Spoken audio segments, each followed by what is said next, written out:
So I am here to tell you a little bit about weather and climate modeling. This is the traditional type of weather and climate modeling. I will tell you a few things about how we normally model weather and climate. I think you've been hearing a lot about artificial intelligence this week, and I just have a few things I would like for you to take away with you as we go into this new world of artificial intelligence, some of the principles and some of the possible pitfalls. Anyway, I'm Pier Vidale. I'm a professor of climate system science at the University of Reading. I am a climate modeler. With me is Sommer, who is working at the National Center and nowadays on ocean problems, and will be leading, with the assistance of some people here, the practical that we'll do later in the morning. So I'll try and take this for about an hour. Some of you saw me yesterday messing with slides. I spent the whole day removing slides, because I normally do a summer school here in Cambridge, which goes for 2 weeks. So I had to try and throw away 2 weeks worth of slides to fit in 1 hour. But I just hope to give you a few of the ideas. Anyway, what you're seeing there, so the ones who were here a bit before, so coarse resolution of our global climate model is at 10 kilometers. And this is the version we're working on now that we use in international intercomparisons. That has a mesh size of 5 kilometers globally. For climate, that's fairly advanced. For weather, it's starting to be a bit commonplace. Before I start, just as a matter of interest, how many of you think that weather and climate modeling is all about finding patterns in old data and seeing whether we can replicate the same patterns in the future? So it's just about doing data analysis. Oh, nobody, that's interesting. Normally, I do have a show of hands, because especially nowadays that we always hear about data centers. We don't hear about supercomputing centers and data centers. So I'll try and tell you a few things about how this all started, how we've been doing weather and climate modeling, again in the traditional way. And then this concept, so in our lab we have this concept that models are useful tools to interpret observations, but also to challenge observations, because I heard a lot this week about people assuming the observations contain everything we need. Observations are often inhomogeneous, incomplete, inconsistent. There are all sorts of issues with observations. Mostly, observations are short for the types of problems that we want to solve, particularly in climate. So this idea of complementing observations with numerical models has been a topic in our research group for many years. And then I'll show a few examples of scale interactions. So the climate system is not all going in one direction. Many of these small-scale processes do affect the large scale. And in the middle, there'll be a bit of engineering and high-performance computing mixed in. So just to say, well, we heard a little bit of a provocative notion earlier this week that we might want to throw away physics. So that we're standing near a building that bears the name of this gentleman. And then, well, there are a few other important people that gave us the first law of thermodynamics, and also people that came up with the laws that we encode in these models that allow us to differentiate between radiation that comes from the sun, which comes at a certain wavelength, and radiation that tries to escape the Earth towards space that goes out at a completely different wavelength, so the peak of the radiation. And it's the balance between these two things that gives us what we consider to be anthropogenic forcing and consequent global warming.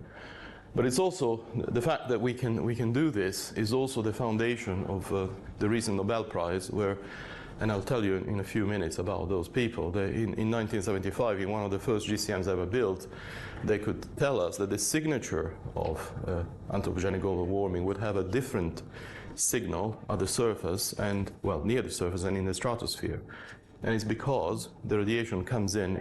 If global warming was due to the sun, the vertical signature will not be what these people projected it to be and what we are measuring it to be. So these ideas come from a long time ago, but this is the kind of thing we encode in our models, yes?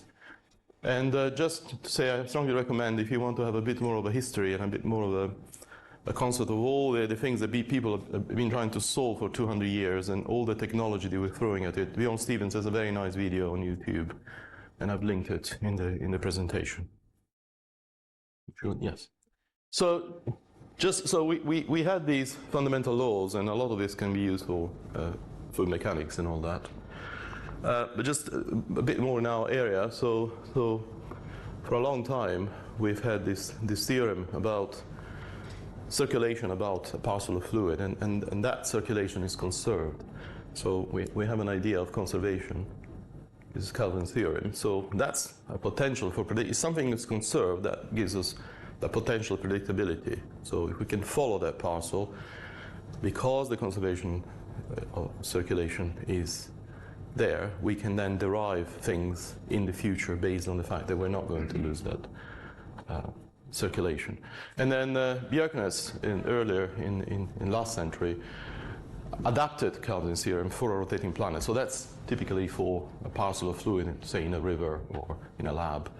And this is for our planet. So now we have the fact that Earth is rotating, and because Earth is stratified and the way it warms is different at different locations in the vertical and the horizontal, we have the so-called baroclinic effects. The mass and the temperature are inclined to one another. But still, there is conservation. So potentially, if we can invert this, we can find out what the winds are. We can go and project into the future. So just to tell you a little bit about weather, fundamentally weather and climate models are the same thing. We just integrate for longer. Yes, of course, the forcings are going to be different. Weather is really an initial value problem. So we start from some observational data. We know what the wind is like now and temperature and the amount of radiation and all that. We digest that into a data simulation system that often is just the inverse of our prognostic model. We discretize some governing equations, so that's our model, and we project into the future. We take approximations to project this into the future. That's all weather is. So I'll show you just in a very simple way, without the data simulation part, what we do. So we said before that we had some fundamental laws. So we have Newton. So if you look at this, if you just look at A as a dV dt, you write it out as a prognostic equation for wind. The fact that you have forcing, so this du, dv, so this is the horizontal velocity, and this is the vertical velocity. You have, again, pressure gradient force and all sorts of subgrade forces acting on those winds. We can potentially predict the wind. We also have the ideal gas law that we know, and this is, again, Clausius. So this is telling us that we conserve energy. And then we have to also, particularly for climate, we have to conserve mass. So we don't want to lose air in the ocean. We don't want to lose water. Otherwise, as we integrate, the surface of the ocean will go down or go up. We also want to prognose all sorts of things, like how much liquid water is in the cloud, how much crystal, and all that. So we have all sorts of other laws of conservation. And then we have all these externally specified quantities, all these forcings that come from the outside, and all sorts of warmings. And one of these warmings could be the anomalous warming that comes from the lack of cooling to space because of greenhouse gases. So just looking at this equation, that is a very simple equation. If we now throw away all sorts of terms and we consider that nothing is going to the system and nothing is leaving the system, so we basically have dt is 0. We're going to integrate that just to show you how we normally operate in these models. So that dt, what we had before, so we have the same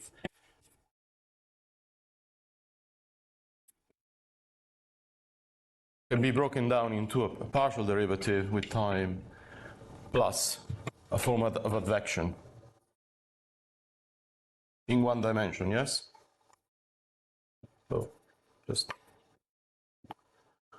So we're sitting somewhere on the planet.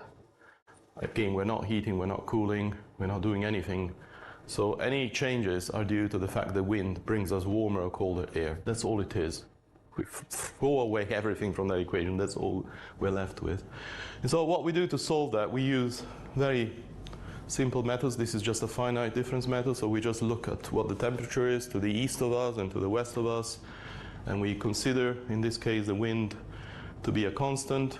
And so we set up a scheme like this. We say that what we're trying to predict, so that's the future time, so the n+1 is in the future. It depends on what was there in the past, so one time step in the past, plus this is the gradient of temperature or whatever else we're trying to predict in discretized form. That's it. That's just advection. And this is an example. I mean, you could do it with finite volumes, and there are, of course, much more sophisticated methods. But this is just to say, time-stepping algorithm ends up being like this. This is our future temperature based on the remote past and based on the gradient at present time. This number here is crucial. This is the Courant number. So it's how fast the information travels through the system. So that's our discretized form. That's the schematic of the grid. So we have values of temperature at each one of these grid points, and we have a delta x, so the separation of grid points. So again, this is how we calculate what's going to happen in the future. In 2 dimensions, we would have another term that has to do with the gradient in the other direction, but it's quite similar. So just to say, these ideas, something similar now for the pressure tendency instead of the temperature tendency, was conceived by this gentleman, Richardson, in 1922. He was in the war, he was depressed, sitting in trenches, and he was musing with these equations, and he imagined at the time, so he was looking at weather records, a lot of locations across Europe. He did have some records, and he imagined in the future we could set up these observations on a checkerboard, and we'd compute such things. We could use the information that we have now and we have from the past to compute what would happen in the future. And so he imagined that one day we would have something that he called a weather factory or a forecast factory, and we would have, in this case, human calculators. So people would be sitting with pen and pencil, and they would be talking to one another because they would need to know what the wind is or what the temperature is or the pressure from their neighbor. So normally we do in Reading, we do it in the classroom. We set up a grid and we give people pieces of paper and we ask them to calculate this. So anyway, because he had a lot of time, he ended up doing this calculation himself on paper, and it took him forever to do it. And he was trying to calculate the pressure tendency, so imagine this was now pressure. And his calculation failed, the model blew up, the model became unstable. The reason being he was using unfiltered data, so he was not using any form of data simulation. He had all the scales in his system, also the very fast, very energetic scales, and so his equation became unstable and the model blew up. Just to say, this took him, I forgot how long it took, but order of a year to do. Nowadays, you could do it on your Apple Watch in less than a second. But it's quite illustrative of what we do nowadays. The ideas have not changed. Yeah? So this is what we do at Reading. So if I were to give you these initial conditions, so now let's imagine the wind is a constant. The wind is not going to change. And I were to give you this map. This is the Atlantic Ocean, and this is somewhere south of Finland or something. So this is cold in the west and warm in the east. Based on these winds, what do you think will happen in the future?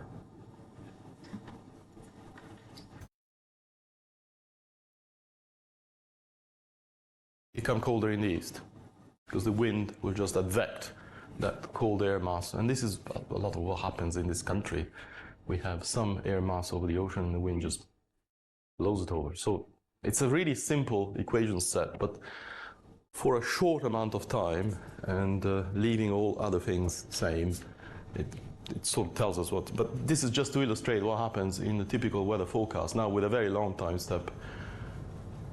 But that's just advection, yeah? It's quite simple, yeah? This is what we do when we simulate climate for hundreds of years. We do it one time step at a time, yeah? Except we're not just integrating that one equation, we're integrating all of them, and they're all coupled to one another, yeah? So where trouble starts is that, remember I said there is a number called the Courant number here, and that says how quickly this gradient will affect the change in temperature or pressure or whatever. It turns out that there is a stability criterion due to these three gentlemen. This number for 1D has to be less than 1, and for 2D it has to be less than 0.7. So what this means is information is not allowed to go from this point to this point without first going through this point. That's the limitation of discretizing the equations that way. So we always have to wait until the information has traveled, and on the next time step, then the information can travel again. If we jump, the model becomes unstable and blows up. So that's a strong limitation. So if we choose the grid spacing, so if, like me, you choose a grid spacing of 5 kilometers, that very much limits the time step. And by the way, because I use a lot long grid, it's even worse because at the pole, my grid spacing is order of meters. So that very much limits what you can do. So this is just to say, why is it that we use very large supercomputers? Every time we double the resolution, so every time we make this distance half of what it is, the computational cost goes up a factor of 8, because that's 2 by 2, and also we have to use a shorter time step, okay? So every single time I go from my 20-kilometer model to 10, that's 8 times the computational cost. And again, from 10 to 5, that's 8 times the computational cost, and so on.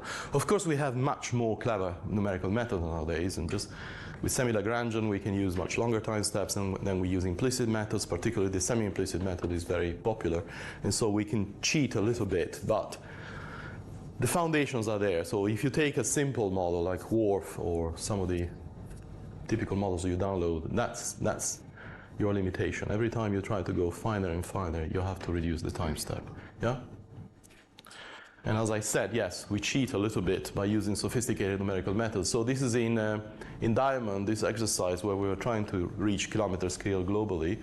We had a number of models. You can see that the time step for some people here is a few seconds. 4.5 seconds, 3.75 seconds. Imagine doing 100 years of climate, 4 seconds at a time. You have to step. So one of these on Fugaku, one of the really big machines, takes order of a year to simulate climate. Yeah? For us, in the UK, and also for people in France, and also for ECNWF, we can use minutes, time steps of minutes, because we use much more numerical methods. So just to say that it's not all about using machine learning and all that. There are people that work for decades developing numerical methods, and there are more efficient ways of using the computers. Of course, solving the equation then becomes much, much more complicated, but there's a lot of this going on, and the UK is about to release its next generation numerical model that is based on finite elements, and will again use all of these very clever methods to use long time step. Yeah?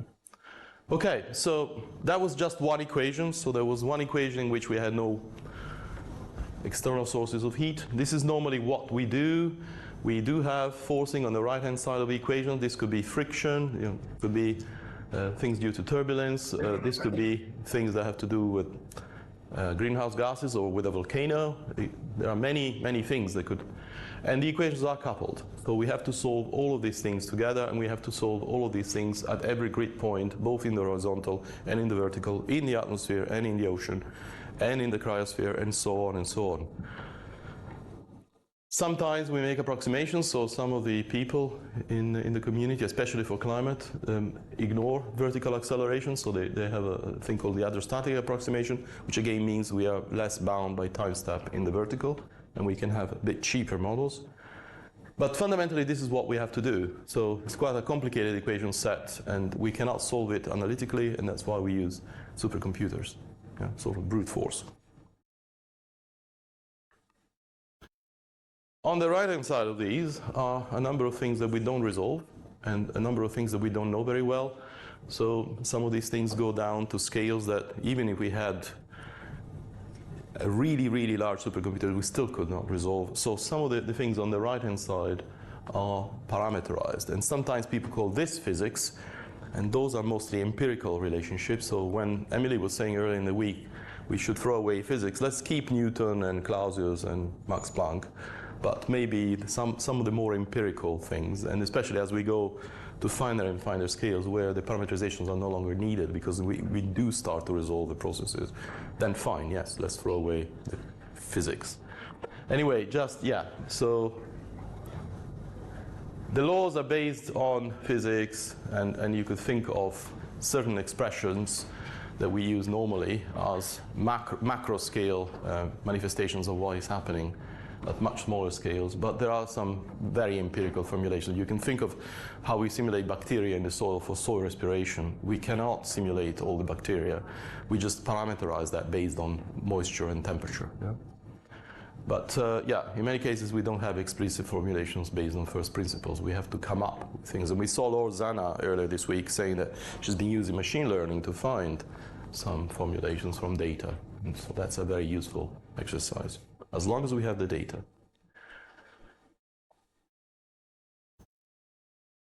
So just to say, there are a number of things that are parameterized. There are a number of things that even if we were to go down to tens of meters, probably we would still need to somehow parameterize. There are some things, like deep convection, that we believe we can increasingly disable, if not completely disable, as we go to kilometer scale. But at the typical climate model resolution, so tens of kilometers, we do need to have things that allow mass flux within these convective elements. Otherwise, the atmosphere will not at all look like the real atmosphere, because the motion that we are resolving is not enough to transport moist air from the surface to the deep troposphere. And a lot of these fluxes, and today we will be dealing in the exercise with the fluxes of CO2 that go into the ocean. A lot of these fluxes are parameterized with bulk formulations. So even with LES, we get to a point where we are resolving the determining fluxes, but there's still a bit that is unresolved, and we still need to do something about it. So a number of processes, unfortunately, cannot be resolved and have to be approximated. So yeah, all of these are subgrid, as I said. There are some that are very important and contributing to heating. Of all those, perhaps the radiative transfer is one of the best treated. We can nowadays, so Bjorn talks about it in his talk, we can simulate radiation line by line, and from that we can derive simpler parameterizations and all that. So there are things that are a bit closer to the physics and things that are not close. But then, say that we had a perfect representation of radiation, still we have an imperfect representation of clouds, particularly the very small scale clouds. The ones, when you fly over the ocean, you see these tiny clouds with lots of structure. They're very shallow, but they play a very important role, particularly in the shortwave part of the spectrum. So although we have a really good representation of radiation, the consequences of radiation for heating or cooling the planet are affected by how we represent those clouds. And then, yeah, there are all sorts of things that we just have to use empirical laws because they are happening at scale of cells or the scale of bacteria. So we have macro scale versions of such laws. And we heard about the P model from Colin Prentice earlier this week. That's an example of something that goes into land surface processes. I have quite practical examples of parameterizations in the notes, but there is no time to go through. So I'll skip now to an important topic, which is chaos, but I'll leave the slides. If you want to go through and try, there is a little exercise for you to calculate what's going on with cloud fraction, yeah? Which is very important in radiative transfer.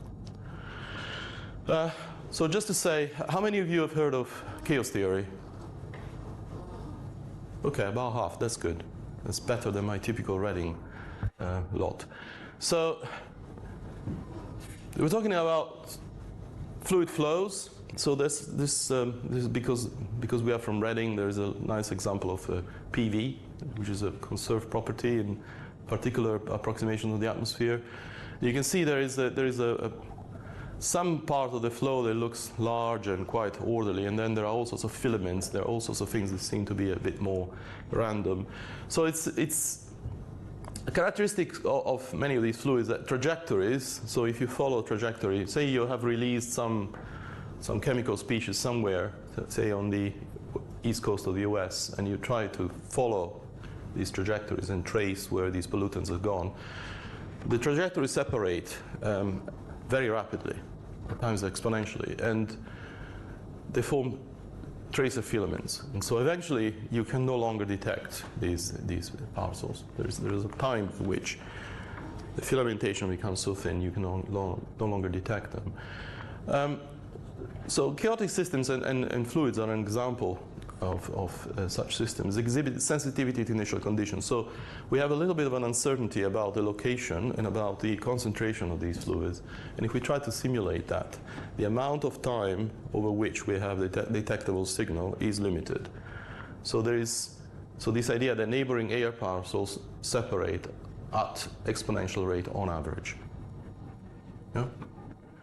So this is a property of nature. This is not something that has to do with numerical schemes. And so just to say that chaos is not randomness. And often when I assign projects, the students write messy code and hand it over and say, oh yeah, here's chaos. No, that's just your errors. It's just noise. It's not chaos. You have not coupled the equations correctly. It just looks a bit noisy. But this separation of the signal is not growing exponentially. It's just constant noise, okay? And also, it's not a model error. Even if we had a perfect model, and I'll try and convince you of that in a second, I would have brought my chaotic pendulum, but it's a very heavy object, and I was not feeling well last week, so I didn't go to the office. And unfortunately, here in Cambridge, they don't have one, so I'll show you an electronic version. So it's just a property of certain natural systems, and yes, it does manifest itself in simulations, because the simulations are trying to mimic the real world. Yeah? I'll just show you in a second. See if I can pause this without losing my, yeah. So I'll start with a simple pendulum. So this can be simulated with two ordinary differential equations. And even with a fairly crude numerical scheme, we can simulate it quite well. So this one has no friction. I've set the friction to 0. So if I set it in motion, it will go forever. Do you agree with me? Yeah? And if we look at these sort of phase diagrams, so if we look at the relationship between the angle and the acceleration, or between, there are all sorts of things you can plot on these phase diagrams.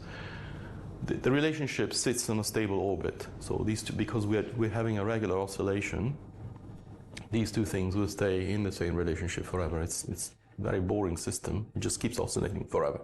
Yeah? Unless of course, if I introduce friction, if I put somewhere here, bit of damping, then yes, this will happen. What is the attractor for this? Where will it end up? Just at 0, yes? No oscillation, it will just die, yeah? But it's quite a simple system, there's not much to it. Now if we go to something that looks the same, but has one more degree of freedom, so now it's 3 ODEs. And again, this you can do in a lab with a real thing. Okay, yes, we have friction with the real thing. We have to remember that. So my so-called chaotic pendulum, I have to keep pushing it because the ball bearings are not frictionless. But just to say, if I start this again, I can start it like this, and it starts going.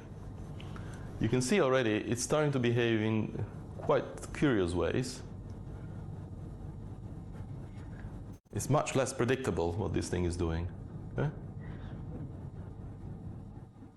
So if you look at the relationships, it's much more complicated. So this is now a time series of the two angles now. And you can see that sometimes one of those will sit more in one quadrant because the pendulum is rotating one way, but then suddenly it rotates the other way. So you have these strange moments in which there is a preferential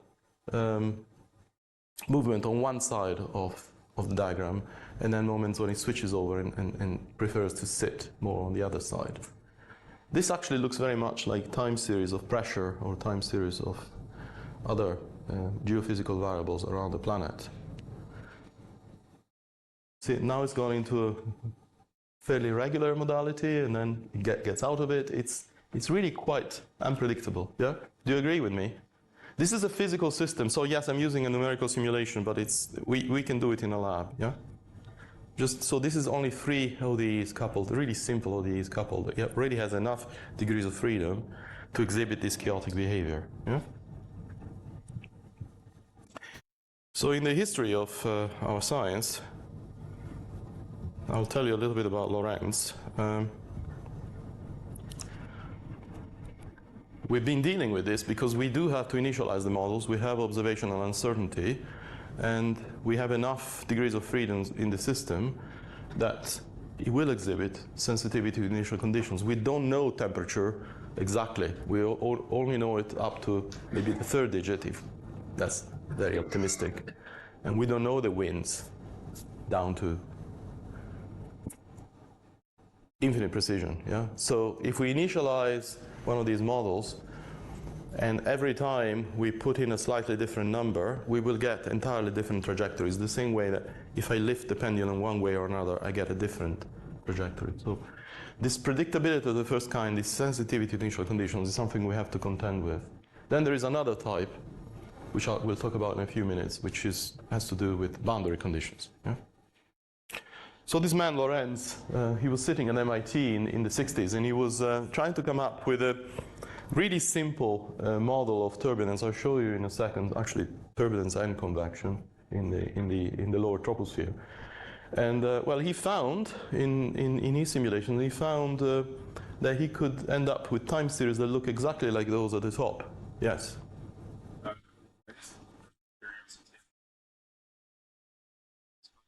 Yes?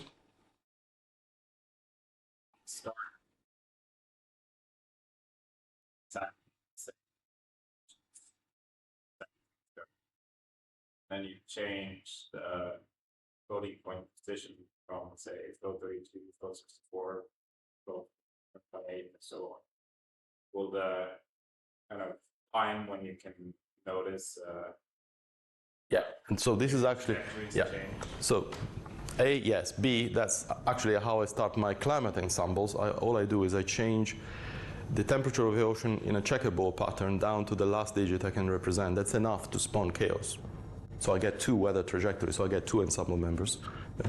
But this is what happened to Lorenz. So he was trying to simulate this weather system on a very old computer. I'll show you a picture of his computer. Sorry, I was sort of jumping ahead. That's the computer he was using in the 60s. So he had to type things on this typewriter. And he had to switch off this thing every day before he went home. And he would print out the numbers to know where he got to in the integration on a strip of paper. And the next day he would type the numbers back in. It so happens that the number he printed on paper were at a lower truncation than what the computer could represent. And so he found that he could never reproduce the same results, so that his model was not coming back to the same pattern. And so inadvertently he was simulating what happens when we observe winds and temperatures. He was injecting a small perturbation by truncating the numbers, and sort of inadvertently in our field they found chaos. Other people knew about chaos in other domains, but this is how he revealed chaos in his simulations, by causing this truncation error. But if he could represent the numbers exactly as the computer had them the previous day, then he would get the same simulation. Okay? So if he did have infinite precision. In that sense, yes, but that's artificial. So, and that's what we do with when we write models in a way that they are bit reproducible. We have a memory dump, and we can do it in a way that represents exactly what's in memory, and then we start again, we get the same result. But that's artificial because, again, when we initialize a weather forecast, we don't have that kind of precision. There is observational uncertainty. There is way, way larger than the numbers we can represent in a computer. Yeah. So in so many ways, 64-bit arithmetic is ridiculous because we don't know temperature after the first digit after the comma, right? So this is what we have to contend with. We don't know. There is initial condition uncertainty. And so if we want to simulate the weather in a credible way, we have to use an ensemble. We have to do this over and over and over to understand what this uncertainty is. Okay? And that's the foundation of modern weather forecasting. I'll tell you in a second. So just to say that he found this, and he started to investigate this, and he started to ask other people. In so many ways, this and other efforts in Jules Charny's lab spawned the first intercomparisons of models, and it was actually the root of a lot of modern weather forecasting and working with different agencies, and also of modern climate modeling, where we do intercomparisons like CMIP or like the IPCC. And what I was saying is that this is not just a matter, and I'll show you in a second, but this is a plot from Balaji, who was here earlier this week. So he found the same thing I found in a climate simulation. If you alter the initial conditions at the bit level, even after decades, you can still have, if you look at now ENSO signals, you can have two ensemble members with ENSO signals completely out of phase. So the statistics will look the same, but the exact evolution will be independent in each one of those ensemble members because of this initial condition uncertainty. Yeah? So just to say that Lorentz was trying to integrate three equations that represent basically the strength of the convection and how the fluid is stratified. He was trying to understand how the surface of the Earth warms and how at the top of the boundary layer you have this cooling, and how are these rolls going to develop and how are they going to transfer this heat. Is it going to be a very regular motion? Is it going to be a very turbulent motion and all that? That was his system, which is the simplest possible representation of the atmosphere with just three equations. Remember I said the complex pendulum has 3 ODEs. The simple pendulum only has 2. So this is the simplest possible way to emulate what happens in the atmosphere or in the ocean and still display a chaotic behavior. And so somebody actually built that in a lab. So there is somewhere a movie I've lost of a huge toroid made of glass with people heating this fluid and looking at the fluid with all sorts of funny cameras to see what the fluid is doing. I've lost that video, but I do have an animation of that experiment. So this is, again, something that was done in the lab. This is not an imperfect computer simulation. So you heat the fluid, and it's trapped in this toroid. And of course, it can only go one way or another. And then it can move around in a very regular way, or it can move around in a turbulent way, in a very chaotic. In certain moments of time, this looks very noisy, and in certain moments it looks very orderly and laminar. But that's the center line velocity plotted there. You can see again that this system is spending some time on one side of the quadrant and some time on the other. So sometimes this is rotating that way. That very much looks like time series that we have from weather observations. Yeah? So again, this is the simplest possible representation of how the atmosphere behaves. And if you were to restart the experiment, every time you get a completely different time series. The two are very much uncorrelated. So if you were to plot those three variables are the temperature difference between the ascending and descending currents, the convective intensity, so how much convection is happening, and then there's this how stratified the flow is. And if you were to start the system somewhere and then follow, so if you had a phase diagram in 3D, I showed you a phase diagram in 2D for the pendulum. If you were to follow this, the system would go one way and then suddenly jump and go to the other, and then suddenly jump and go to the other. So this is the so-called, people call this the butterfly effect, because this plot looks a bit like a butterfly. Yeah? Have you heard about butterfly effect? Yeah. So that is one way to look at it. The other one is to look at it in time. So again, you start the system somewhere here with initial conditions that look almost identical, but they're not quite identical. So down at some level of precision, they are different. And then you go through time. And so, yeah, the system is oscillating, but eventually the two decorrelate. One starts to rotate around this part of the diagram, and the other one starts to rotate around. So these time series are now decorrelated. So his conclusions from this study, when he was looking at all this, when he was reflecting about all the meaning of these results, it's 1963, he made a stark prediction of what the future of weather forecasting would be. He said, two states differing by imperceptible amounts may eventually evolve into considerably different states. He said that if there is any error whatever in observing the present state, and there is, because we cannot observe the present state with infinite precision, and in real systems such errors are inevitable, an acceptable prediction of an instantaneous state in the distant future may well be impossible. So he was saying deterministic weather forecasting beyond a certain time limit is impossible because of inevitable inaccuracy and incompleteness of weather observations. And so he said precise, very long-range forecasting was seen to be non-existent. So he was saying we can forecast the weather up to a few days ahead, and then forecast becomes useless. And so this limit in forecasting is thought to be about 10 days. That's what he thought of. Turns out that things have evolved. So I'll show you an example of, this is the statistic, this is a running statistic of the ECNWF model performance since the 1980s when ECNWF was started. So this is European Center for Medium Range Weather Forecasting, which is deemed to be one of the best, or the best weather forecasting center in the world. This is a metric of usefulness of the forecast, or skill of the forecast. So this is where they started. So this is the forecast up to 3 days. This is the forecast up to 5 days, and this is up to 7 days. And you can see, so this is the northern hemisphere skill, and this is the southern hemisphere skill. So this is the anomaly correlations, so how well the predicted height at 500 hectopascal correlates with the observed. And you can see that in the last 10 years, we've come up to nearly 95, no, more, 98%. So 3-day forecast is nearly perfect. 5 days forecast is still pretty good.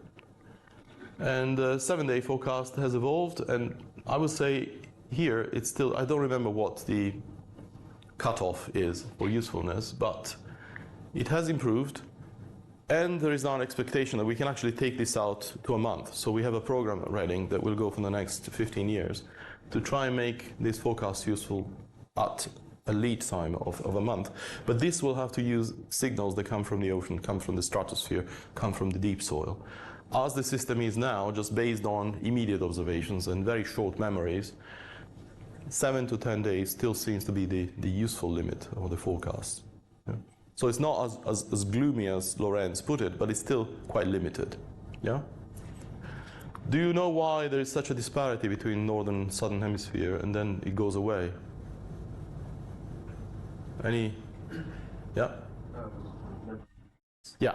So, and particularly in recent times, we've started to have more and more satellites and assimilate satellite information. So, although we have fewer stations and fewer balloons and all that, the satellites have helped. Yeah? And assimilating information from satellites has reduced this gap between northern and southern hemisphere. So again, observations are really crucial. If you don't have observations, like it was the case here, in the northern hemisphere we had a very high density of observations, particularly in North America, Europe, and Russia. But in the southern hemisphere we didn't. So we were just relying on the model, naked model, with no observations. It couldn't do very well. Yeah? So just to say, in the modern weather forecasting, we have to contend with this initial condition uncertainty, which grows exponentially. Then we have the model uncertainty. We said we have all these empirical laws, and we have all these things we cannot represent very well because the resolution is limited. And what we are trying to do is to figure out whether our forecast is trustworthy. So first of all, we would like for the forecast to sit somewhere in a climatology. As long as we have a very long climatology, we hopefully do not predict a temperature in England of 50 centigrades in July every other day. So if we simulate 50 degrees, it's going to sound like a wrong forecast. Yeah? But if it's 32, maybe you think, okay, it's on the high end, but it's still within the, it's possible. It's quite a rare event. So in many ways, there is a potential here for us to understand from the spread of the ensemble members. So if we design a system that will simulate the weather many times over, and then the system gives us a very coherent future forecast, so all the ensemble members agree, maybe it tells us that the system is in a very predictable state this day. And then maybe in a week's time, all the ensemble members disagree, and then the system is not in a very predictable state. And so that tells us ahead of time about the quality of the forecast, or how much we trust the forecast. Yeah? Does it make sense? So sort of predicting how much we can trust the prediction by using the ensemble spread. The other thing about the system is that supposedly if there is an extreme event, if it's well designed, at least one of those ensemble members should capture it. So this is an example of a storm that happened in 1999. I had been away from Europe for many years. I came back for Christmas, and this was the present. The night before Christmas, 1999. Probably many of you were not even alive at the time. But this was really impressive because the storm was so strong. The storm went over France and Germany. I was in Milan, so not exactly at the center of a storm, and yet from my water boiler I had a geyser of water streaming out into the kitchen. We had to put towels and all that to hold it because the wind was howling. The wind was so strong, and in Zurich, where I lived at the time, it destroyed so many trees and across Germany. It was a gigantic, disastrous storm. We can still feel the effects to this day. You can still see the tree damage. So this is the analysis. This shows where the center of the storm was and how intense it was. And this is the deterministic prediction. So this is the best model they had at the time, the highest resolution, most sophisticated model. Well, they missed it entirely. Did not predict that storm. So that's a bust. That's a really bad forecast. But it turns out that the ensemble system, so 50 member at the time, which was a bit lower resolution, well, in some of those cases, you could say the ensemble system got it. So it was low probability, very high danger, so alarm. So it seems to me that this ensemble system succeeded. So it said, look, okay, fine, most of us think you're going to have a nice Christmas, but some of us think you need to be careful. Don't go into the forest. Don't go traveling to see relatives because you might die, because this was a very severe storm. So this is a well-designed ensemble forecasting system that is able to capture an extreme event. Okay? So this is now using the fact that the system is chaotic in a clever way, making sure that when we initialize from uncertain observations, each ensemble member will try and go in a very independent direction and sample and figure out what the future states could be. Does it make sense? Yeah? Okay. So this is what all weather centers do nowadays, and use this to decide what level of alert they need to put out, and again, how much they trust. So they put out all sorts of metrics of trust in their forecast for temperature, for precipitation, for wind, and so on and so on. There's a problem though. So this is, again, forecast days. And here are statistics of forecast error. So these are the straight lines, the continuous line. So forecast error in the first few days is low, and as we said, it sort of saturates as we get to about 10 days. It starts to be really quite poor forecast after 10 days. And then the other measure here is the forecast spread. Do you see what's happening with the forecast spread? So we are trying to make the models disagree with one another by perturbing initial conditions. And we would like for them to differ a lot and cover these strange cases. So not to make the mistake of not simulating that extreme storm. But what's happening after about 3 or 4 days here is that all of those models are wrong, and they're also all in agreement with one another. So they're all going in a particular direction where they're all very confident this is going to happen, and they're wrong. And they're not covering all possibilities. So that ensemble spread I was talking about is efficient up to a point, and then it becomes a little bit useless because the model falls into its own climatology. The model has biases, and the model likes to go to those states and repeatedly goes to those states. So I remember when we were studying in the US weather forecasting, the US weather model always put storms about 100 kilometers to the north of where they were. Every day did it. And so when we were plotting our student competition forecast, we just took whatever the model was doing, we pulled it 100 kilometers south, and then our forecast was good. So this is what a lot of these models do. They go into their own climate, which is not the right climate, is not what nature is doing. So this is the big problem. So we are using all this computer time, but after a few days it's pointless. We might as well stop the forecast. Yeah? So here's where now it gets a bit confusing, but it's fun. So the solution to this is to use a thing called stochastic parameterization. Solution to this is to inject noise in the model. So the idea is we have these parameterizations which are built in a very deterministic way. It will say, one of these parameterizations will say, okay, is there a cloud? Block it. Don't block the sunlight. Don't let the sunlight, or is there no cloud? Or maybe you will say, is there 80% cloud, do this with some of the radiation, do that with some other part of radiation. Or if we look at the surface and say, okay, is there enough moist static energy? So is the atmosphere unstable? Okay, start a cloud, start convection and start a cloud. Is there not enough instability? Don't build a cloud. They're a bit on-off. And they tend to sit in a particular parameter space where they do something. And they will repeat that over and over and over. So they will stay in a cloud mode for a long time and then switch to a non-cloud mode. And what we want to do is to be able to shake each parameterization out of its preferred state into other states. So it's this idea of these sort of potential wells where the system can, it's a bit like in the butterfly, we want it to sit a bit here and a bit there and span both and in a sense tell us about the probability of each. So if we inject the noise in the system, and we can do that, of course, at the beginning as we inject uncertainty due to initial conditions, but we can also do it at every time step. At every time step we say, okay, the parameterization is uncertain, so we can do lots of things. We can say the parameters, say the albedo of this plant is not 0.5, it's now 0.5, in a time step is 0.51, and the other time step is 0.42, and again, and you keep randomizing this, or the same way, the amount of mass flux you need to form a cloud is this much, and you randomize it. Or you could go really extreme, and everything that is on the right-hand side of the equations, which is the forcing, you just randomize. You put a Gaussian there, or some other distribution, and you just randomize that forcing. And this will cause the ensemble spread to continue to open up. It will not allow the model to fall into this climatology of its own, and it will continue to expand the possible solutions into other potential spaces, yeah?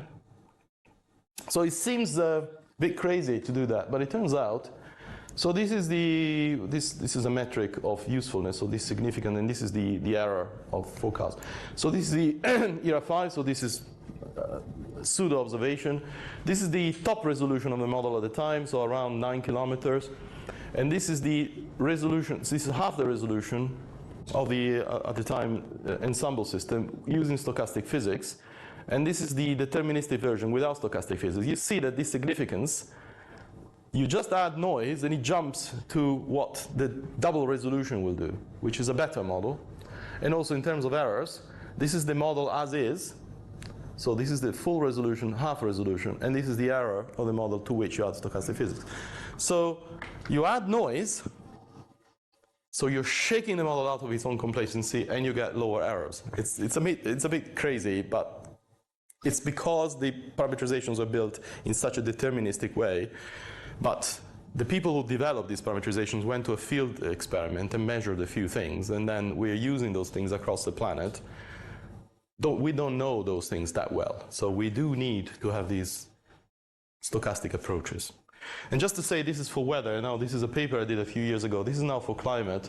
So what I'm showing here is, these are called tropical cyclone track densities. It's how many storms go through a region in a given amount of time, okay? So this is where hurricanes live, this is where typhoons live. And this is also, and these are, in the south they're called cyclones, but these are very intense tropical storms. Yes?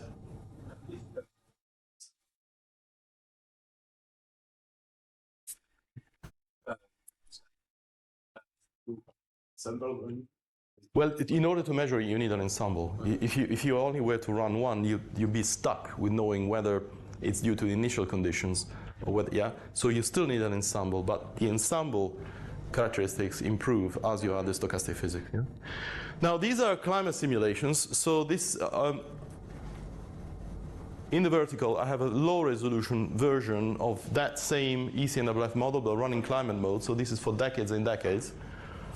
This is about 270 kilometer resolution, and down here is 17 kilometer resolution. So there are 5 different resolutions. These are several ensemble members. So I'm trying to reproduce the storm tracks, and you can see that at the lowest resolution, the storm track is rather weak. Here I have the same exact model, but now adding stochastic physics, and this is the difference. And if you look, I'm not sure you can see it, but if you look at the differences, what is happening here is that in the places where you have major storm tracks, the stochastic physics adds storms.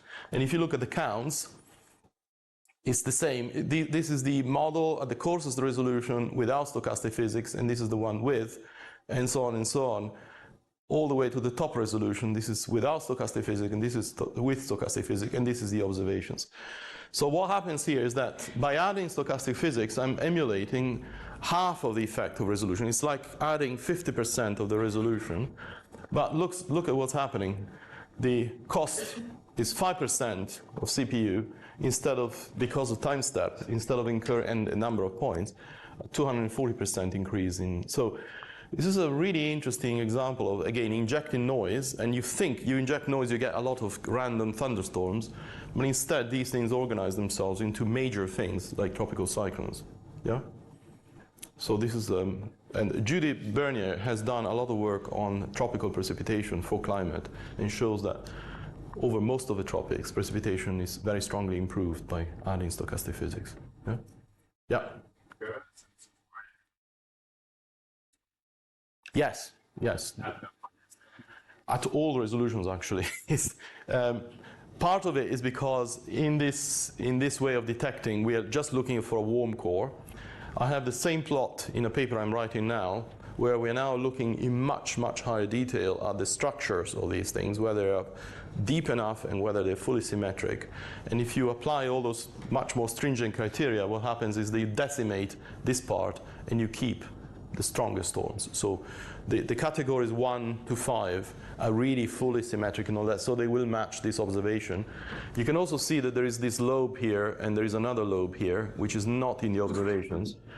It turns out those are hybrid storms. They are really like a hurricane, but they do not have all the criteria of symmetry and really deep warm core that would make them be exactly something that the National Hurricane Center would catalog. So again, this is going back to the need of observations before we build any sophisticated machine learning model. A lot of people are simulating tracks, but they're thinking that National Hurricane Center or many other centers provide the truth. It depends on what the definition of the storm is, whether or not they are contained. So this is the strictest possible version of that definition. And I have the same maps, and they look uncannily like this. So all of those lobes go away, particularly the southern hemisphere lobe goes away because those are hybrid storms. Yeah? But those tend to be also weaker. That's why they appear as these blue lines. Yeah? Right. When is coffee break? What time is coffee break? Okay, so I'll try and go for a few more minutes. Unfortunately, I'm going slowly. I just wanted to say a few things about climate. So we said weather is about starting from some initial state, so initial value problem, and climate is mostly about things that are coming in from the boundaries. This distinction nowadays is very fuzzy, actually. We do all sorts of types of simulation in between, but at the two extremes, one is an initial value problem, and the other one is a boundary value problem. So we are putting in something from the outside, and it could be a volcano changing the composition of the atmosphere. This, in this case, is CO2. And then, yeah, we are trying to figure out with a very long weather forecast, so those 2 seconds or 4 second time steps, or in my case, a few minutes time steps, hundreds and hundreds of years of simulation. But now we are playing with things that are on the right-hand side of the equation. So we're playing with the radiative parameterization, we're playing with clouds. So parameterizations become even more important because we no longer have the assist from the data simulation that it gives us at least a good guess. Here's where the models can really fall into their own climate and be entirely wrong. Yeah? So it's this other type of predictability. It's this sensitivity to factors that are external to the system. Yeah? So the first proper global climate model comes from the 70s. So this lab in Princeton, the geophysical fluid dynamics lab, was doing all sorts of things. And in a sense, they were seeding the foundations of this weather and climate seamless prediction. They were, with Smagorinsky and many others, they were building all the foundations. So they had turbulence, they had radiation, they had clouds. And as they were doing so, so Manabe Sensei was doing many things, building different components of the system, including the ocean, into the model. And the question that, once they had a model, the question they were interested in is something that comes all the way from Arrhenius, who was asking what would happen if we were to increase the concentration of CO2 in the atmosphere. And so, given they had a GCM, Manabel Weatherhold, were able to do that and put CO2 into the atmosphere and see what happens. And this is a very important plot. It shows, so this is latitude here, it shows that if you do that, you get a warmer troposphere and you get a cooler stratosphere. So that's a very important prediction, because it's not only telling us, and in so many ways they already guessed what the climate sensitivity would be, very close to what the IPCC has been saying nowadays, but it's this vertical signature that is really crucial. And this is what we've been observing. And this makes sense from the theoretical point of view again, if it's all about how radiation escapes Earth. And because of this plot, and because of this prediction that is very physics-based, they were awarded the Nobel Prize. So that comes from 1975. So this is what many have been doing for a long time. I mean, this could be done even, part of this could be done with a box model. You don't need a GCM. But if you then want to know what your geographical distribution is, you do need a GCM. So this is sort of the classic use of models. So the idea is, okay, so we have all this initial condition uncertainty, and in a sense we are forgetting, but as I said, if I perturb my model at the bit level, I will get a signal that lasts for decades. Then I have model uncertainty, and it's going to be larger if we forget the assistive data assimilation after a few days. And what we are trying to do is to compare two different climatologies. We hope that, given all those uncertainties, the two climatologies, the current or past and future, will be different enough that we have a signal. We can say, okay, something has really changed, yeah? So, and again, we need to look at ensembles. And particularly if you're looking at near term, we need to look at very large ensembles. Otherwise, the signal does not emerge. In terms of this question that often you see politicians asking on TV, well, so does it mean we don't have winter? No, we still have winter. So if you think again of the butterfly effect, all we're doing, and so if I had the pendulum, what I would do is I would put a wedge under the pendulum, and the pendulum would still oscillate. It just favor one part of the phase diagram. Okay? So you're sort of loading one part of the phase diagram. It doesn't mean we don't have weather. We don't have these high frequency events. It just means that one of the attractors is now more important. Yeah? That's what climate simulation is all about. But we still have weather. So just to say a few things about application. So this is an animation from Thomas Rakoff using the easy end-of-Earth model at 2.5 kilometers. This is something that tells us about water vapor. So this is a tracer for water vapor. And so this is just to give you the idea that water moves in the atmosphere, and also to remind you that the water that we process on land, so precipitation and then runoff in rivers, and transpiration through trees, it comes from the ocean. The ocean evaporates more than it rains, and the land precipitates more than it evaporates. So there is a net transport. Yeah? So I'm using a model to remind you of that. So this is one way in which we've been using GCMs. One of the questions, so for a long time, as we increase the resolution of the models, what we see is systematically it rains more here and it rains less there. The evaporation doesn't change so much. And there has been a lot of criticism saying that our GCMs are wrong, that it doesn't rain that much on the planet, so your GCMs at high resolution are bad. And so we've been challenging this forever and ever and ever, and it turns out that people have been changing the precipitation measures also because of new satellites, and there's been a huge debate in the literature. But what we decided to do a few years ago was to use a river simulator, so something that collects all the water and puts it into a river network, to build a reanalysis of rivers. So there are observations of rivers, some of them go back to the other century, and some of them are only a few decades long. We build a very detailed reanalysis. Nowadays, probably we would do something with machine learning. At the time, it was done with all sorts of, call them physics-based extrapolators.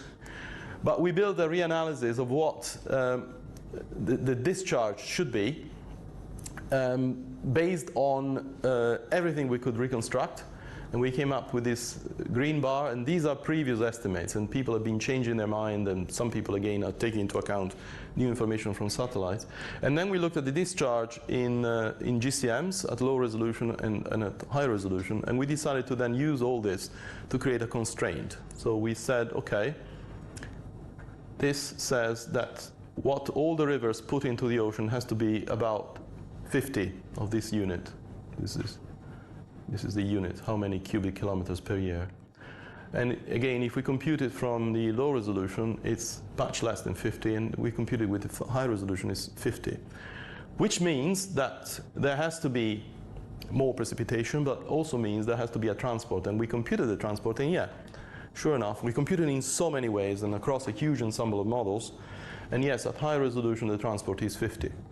So we've used what the rivers were discharging in observations to figure out what the models are raining and to understand whether the dynamics, so all of this stuff that we're simulating in high resolution models, whether this is realistic. All of this transport, is it correct? So all these dynamics that we're adding, because the typical IPCC model tends to evaporate over the ocean and rain over the ocean, evaporate over the ocean and rain over. There is no real hydrological cycle. It means also that the rivers are not discharging the water into the oceans. And so if you think of fresh water going on top of oceans and then this creating this overturning, this is not happening at the right places, nor at the right intensity. Yeah? So this is one way of using GCMs in climate mode and create constraints and figure out what's missing in observations and go back to your observational people and say, well, you need to look at your observation again because you're missing. Turns out there is a paper by Grant Stevens using a lot of remote sensing, claiming that a lot of the missing precipitation is on mountains, where it's really difficult to measure and where the fact that you have snow and snow drifts makes it very complicated. So the disagreement is mostly happening over mountains. And it turns out actually that if you look at the precipitation in the high resolution models versus the low resolution models, the places where they mostly disagree is the mountains. Because the mountains are very rugged and the flow is very complex. You get a lot of vertical motion and it rains a lot more over the mountains. Yeah? Just to say, we don't have that much time actually, but we've now done another study where we use the rivers to look into the future. So a lot of these future projections of temperature and all that are noisy. So in a lot of places in these IPCC plots, you see all this stippling. And it's not easy to find, particularly with the precipitation product, there is not much agreement among the models. If you try to figure out where, we know that it's going to rain more at high latitudes, and we know that there is going to be the so-called richer get richer and poorer get poorer. So these tropical regions, many of them will become moister, but places like the Mediterranean will become drier. But it's really noisy. And already the runoff helps. The runoff helps to remove a bit of this noise. But what we decided to do was to use rivers. And again, because we had a strong data set of river discharge, we decided to use rivers to simulate from a huge number of GCMs what the river discharge in the future would be. So this is the future minus present. And see whether we would see a stronger signal in the rivers.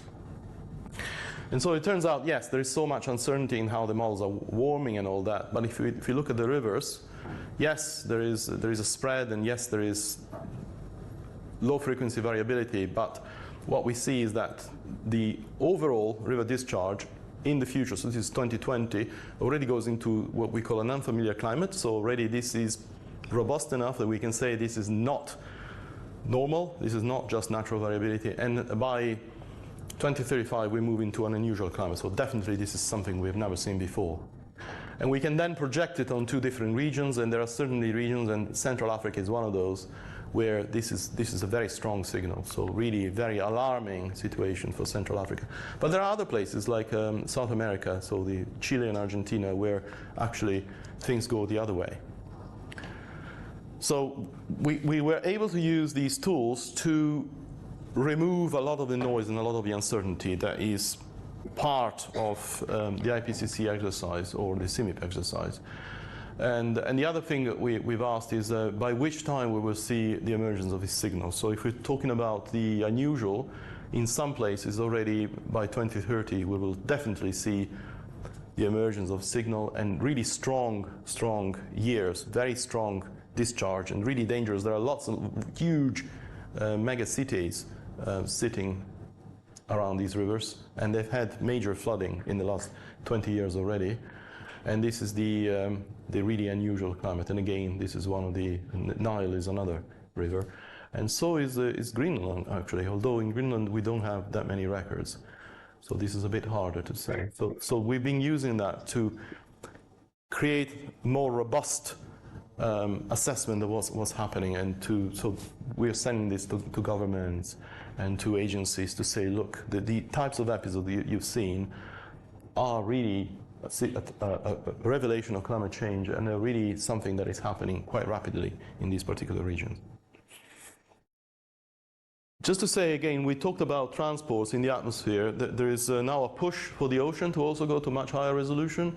So we are moving away from the typical 100-kilometer model that parameterizes all the mixing, all the transport in the ocean, to models that run at 2.5 kilometers and try to resolve basically all the eddies and the boundary currents. And if we compare metrics of, this is the AMOC strength and this is the northward heat transport, we have observations of these things, and the typical IPCC model is outside of that observational range. And as we move towards the sub 10 kilometers, so resolving all the eddies, what the models are doing is very much in the observational range. So it's not just in the atmosphere that you are transporting things by resolving the flow, it's also in the ocean. So it means that we are moving heat in the ocean rather than moving in the atmosphere. The relative importance of the atmosphere in the ocean is quite different in these models. And so this is where we are going with the next project. So this is called ERIE. So this is eddy-rich European ESMs. So we are running now these models at 10 kilometers in the atmosphere and in the ocean for hundreds of years in ensemble mode. And the hypothesis is that because of all these transports and because of all these ocean contributions, the low frequency variability will be much stronger in this system and much closer to what is observed. So this is an example of one of the American models. This is a bandpass filter. We see this is hundreds of years here. This is the heat flux into the ocean has strong decadal variability. And if you look at the parameterized mixes, so the typical Jen McWilliams, this is quite subdued. So these models are much smoother in time. They don't have enough decadal variability. And this business is important because as we simulate different things, so this is an example of what happens when we project global temperatures and regional temperatures, and this is what the uncertainties are. So you see this business of internal variability. For certain things, it's not terribly important. So it's a minor part of the uncertainty, and the scenario uncertainty is really important. But as we go regional, then this internal variability becomes much more important, and the scenario is less important. And this is the model uncertainty, by the way. This is the fact that the models are imperfect. But if we're trying to simulate hurricanes, look at now, scenario uncertainty is almost nothing, and what really matters is both the model uncertainty, and this is what I was telling you before, we don't have enough resolution to even simulate these storms, and the other bit of this is internal variability. So heat going into the ocean and heat going out of the ocean is the food that hurricanes thrive on, and if we can't represent this internal variability, we're not going to do a very good job representing the hurricanes. And just to say, this is observations now. This is observations of hurricanes. This is a time series from the other century, and you can see there is very, very strong decadal variability in the number of tropical cyclones. So if we want to estimate risk, if we were to try and build, and this is what insurance industry often does, they try to build a model based on the last few years. They would think that, oh, of course, hurricanes are increasing. We'll have many, many more hurricanes in the future. Well, if you were to build your model here, you would think otherwise. If you were to build your model here, you'd think that hurricanes are going away. And this is actually what a lot of the funding agencies did in the period of many of my professors who lost all their funding, because the funding agencies said, yeah, no more hurricanes. Let's build very rich houses all over Florida, mega mansions a la Trump, because hurricanes are going away. And guess what? In the early 90s, the hurricanes all came back, because there is a thing called decadal variability. And if you want to assess risk, you need to simulate it, otherwise you'll take entirely the wrong decisions. And this is again why I worry about use of observations to train machine learning models, because If you don't have the observations, and we're very fortunate in the Atlantic, we have something we sort of trust. In most other basins, we have nothing. You'll build entirely the wrong model, and you make entirely the wrong decisions. Okay? So this is where we're using the GCMs a lot, to reconstruct time series, to try and help people make the right decisions. Okay? So I'm telling you, so many of the insurance industry train their models here. And guess what they think price of insurance should be in 15 years' time? And they come asking us to pay for it, yeah? Based on that, yeah? Okay, I think I need to skip the next few slides. I'll leave, there is a bit about computing and all that, but you can, yes? No, that's, so these are different types of observations, but with lots of corrections going back to newspapers and this and that and that and that. This is,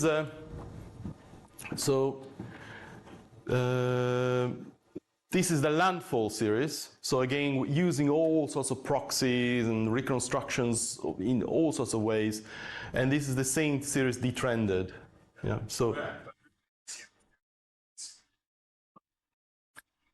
it turns out that some of them, so one of my students did a whole thesis on this, and we're trying to submit her paper. Surprisingly, some of the GCMs do fairly well, despite having these problems with the categories. If you lump them, you just take the stronger ones and you lump them, the response to the ocean is muted. It is muted, but it's decent enough. It looks like natural variability, at least where natural variability exists. Yeah, there are other places where it's very unconstrained, so they do nothing. Yeah, but yeah, I was quite surprised. I thought we needed to wait for the next generation of models. Anyway, I have a bunch of things about computing and computing requirements and where we're going with all the computing. Just to say that in 2008 we made a prediction of where we would be nowadays, and it turns out the prediction was pretty good. We are about here, and this is the computers we have, and this is about what we're doing. Maybe in the global NWP this is a bit optimistic. Global NWP is now at about 9 kilometers, but on climate it's not entirely wrong, yeah?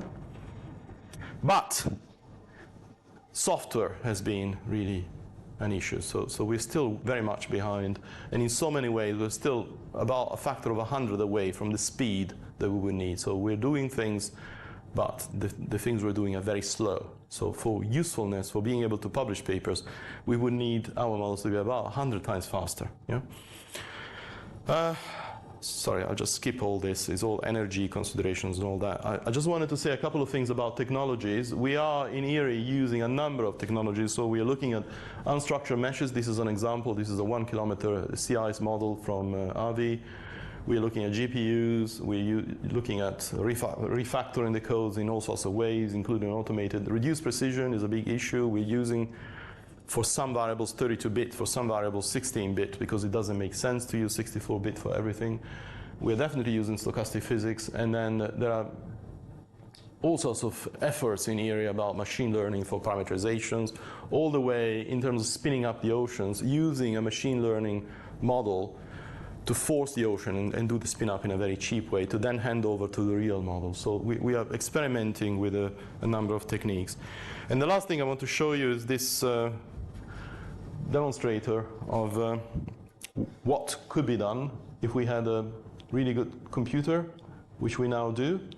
This is to celebrate 50 years of the Apollo 17 run and the blue marble. This was a very important picture the astronauts took from Apollo 17 that inspired the world to care about the planet, the so-called blue marble. So Bjorn and his team at Max Planck decided to honor this and to rerun the weather forecast for that day using a modern model. And this one has a tendency to get stuck. Just a sec. Let me see if I can trigger it again. Come on, go. Keeps happening. Okay. So this is the icon model. So it's coupled. Come on, move. I don't know why it gets stuck. It does this in full screen mode. It doesn't do this in, yes, maybe. So it's fully coupled, atmosphere, ocean, at 1 kilometer. this is what it looks like. And to me, it looks uncannily like the actual weather of that day. And yes, it has everything on. The ocean with its eddies, the cryosphere, everything is on. So this is possible now on a machine of about 100 petaflops. We're now running this, well, the Max Bank are now running it on Looming, which is about 4 times larger. So it is possible to do a climate simulation, and they ported it, part of it to GPU with the help of NVIDIA. So yeah, that's where we are with the capabilities. And I'll stop here so that we still have 5 minutes for Anna to introduce. So I have a summary of the main points. Please don't take away that chaos is randomness or chaos is a product of model error. Many of my Reading students think, oh, I don't need to care about that. Now we have machine learning, it will fix everything. It's just, no, cannot fix nature with a model. And yeah, please don't forget about climate variability, especially low frequency variability. And we need data sets to train our models. These systems can help, but nothing can substitute observations. Yeah? I put some resources, some of the papers, if you care to read them. And I hand over to Anna to explain what she intends to do with the practical. You want?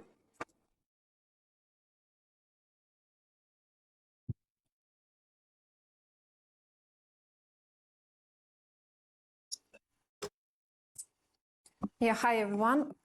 So I'm Anna. I'm working with Luigi at National Center for Atmospheric Science at the University of Reading, and I'm working on the part of the development of on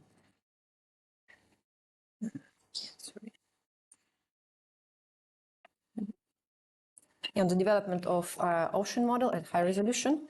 I have a PhD in physical oceanography, and after my PhD, I started to use apply.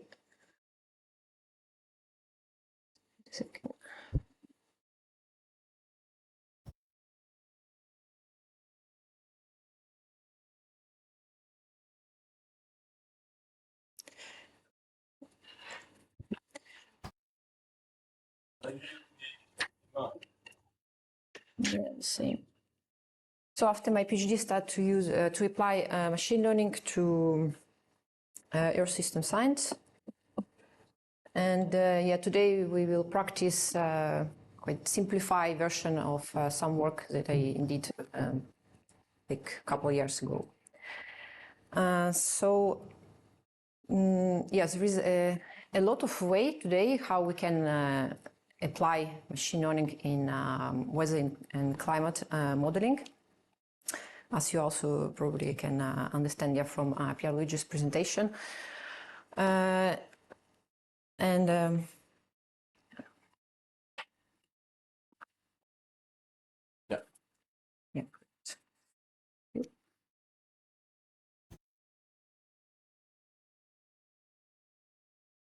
So in today, so we will lead this practical session where we will work on observational system simulation experience to identify an optimal design for a future observing system for PCO2, like partial pressure of carbon dioxide in the Atlantic Ocean.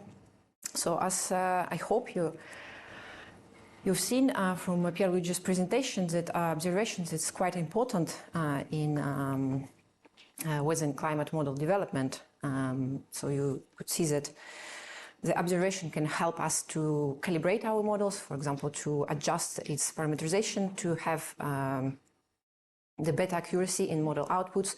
Also, discrepancies between observation and models can indicate us some problematic areas where we need to put more attention in physics in our model, maybe to understand better or represent it better. So just to say that the observations are quite important even in the model development. And yeah, so in but some observations they are sparse in space and time, and machine learning now they are very well known be a good tool to fill these gaps of the Earth observations, because they are quite good to find this relationship between the variable in the question and other variables that drive your variable what you want to reconstruct. And these other variables, they can be very good observed from space, for example, from satellites, and can help us reconstruct some properties in very hard accessible areas. But some variables, like for example in our case this is PCU2, they have observations quite sparse in space and time, that even machine learning techniques struggle to reconstruct it accurately.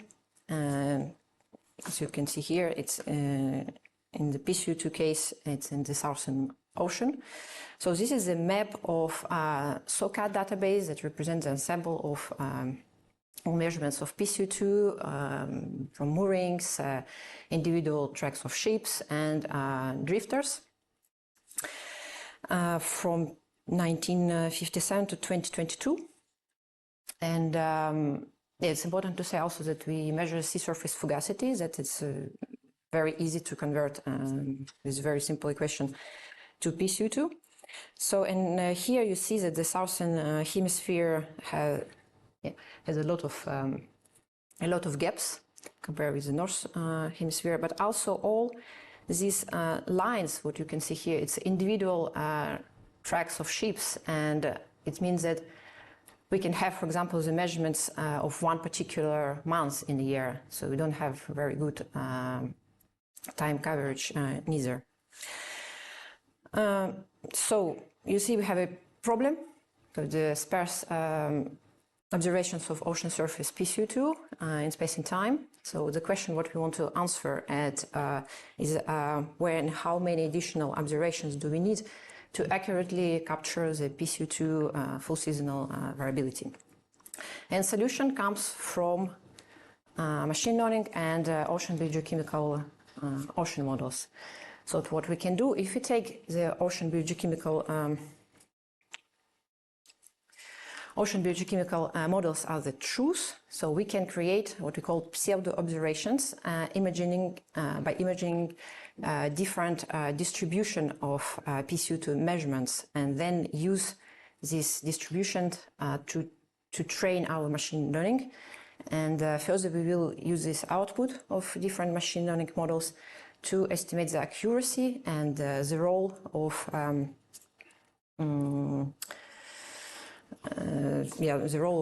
different coverage. So now you see the problem, the question what we want to answer, and how we will try to solve it. So it's mostly done with introduction. Maybe just to say one more thing. So you will ask maybe why we care about this PCU2. So I think the first sentence in the introduction can answer to you. So that to monitor the anthropogenic CO2 to the atmosphere, it is important to reduce the uncertainty in the sea area CO2 exchanges. And the biggest uncertainty will come from the sea surface ocean PCU2, that's what we want to reconstruct. So we can the further to data and different features, discrepancies in pre-processing, I will explain after. And just to be sure that everyone download the notebook and the data. Yep. And let's try just before we leave. Can you run the first cell just to see if you have all your packages installed, and if you have some problems, so we can use this coffee break, that when we are back everyone is ready. Do you have some questions?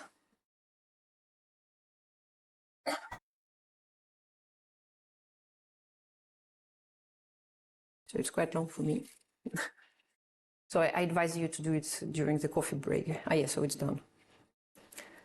So we will be back in 30-25 minutes, and I will go deeper to explain what's the data set and different experience we'll use, and think about questions here during the coffee break.